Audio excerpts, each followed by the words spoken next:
Okay, quick dive into Packout's measurements and a look at the new Packout cabinet, which I've been interested in primarily because my circular saws don't fit with my Packout collection with drawers. So I want to know what the internal dimensions of this are. So far online, all I can find are external. So you got the latch here, it just pops up. So you just pull up, that mechanism goes up, and then you can slide that in. So that right there is nice. It's yeah, pretty simple.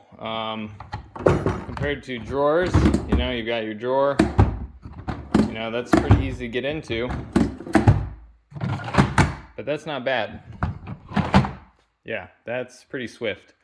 As far as water sealing, they've got it so that if it's raining lightly, water will be running off over these lips and probably not getting into the drawer beneath. But if you're driving on the freeway, that's kind of all out the window because it's going to go into your cracks and crevices. Whereas with this one, there is no weather sealing gasket. However, the way they built it, they've got this lip on the inside, it comes down, and they've got this ledger here, or the sill, kind of like what you'd find in a garage, where it steps down.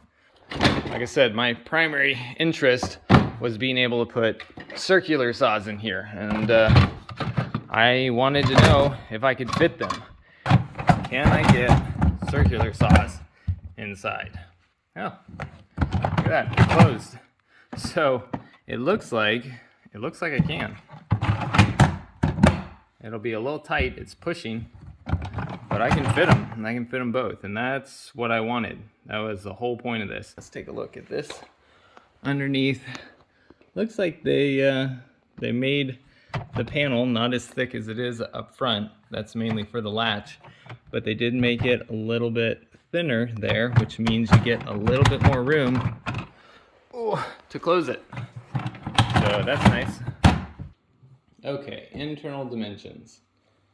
So from the latch portion, you've only got about 9 5/8 of an inch of opening space with this door like that. With it out a little bit, you've got 10 1/4. The width for the front of the door is 16 1/8 of an inch across here. That's from the ledge, basically. Between these studs right here, 16 1/2. From wall to wall, 17 1/2. From the very most you could possibly get out of this, 18 inches.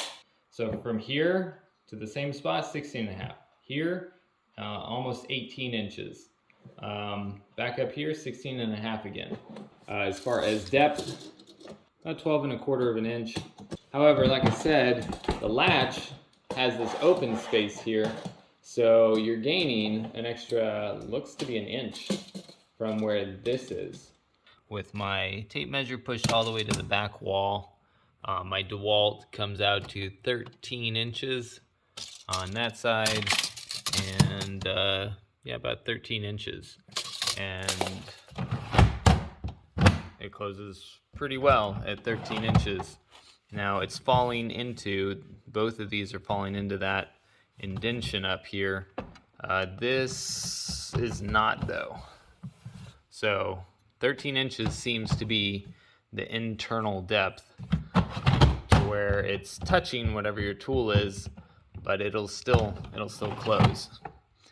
So that's what I'm going to stick to. Down here at the base though, because of this little kick out, you have less space. So that's more like the 12 1/4. And this is more or less what would wind up being my stack, is having the circular saws, or the drawers could go down here too, but having them underneath, and then having my drawers, and then the top with all my hand tools, and that allows me to get to everything, don't have to unstack any of it. The height of the stack at this point, with nothing underneath, no dolly or anything, is right at 38 inches tall. Alright guys, well that's it for this video. Hopefully this is helpful and you'll know better now whether or not the cabinet's going to work out for you or not. So I'll see you next time.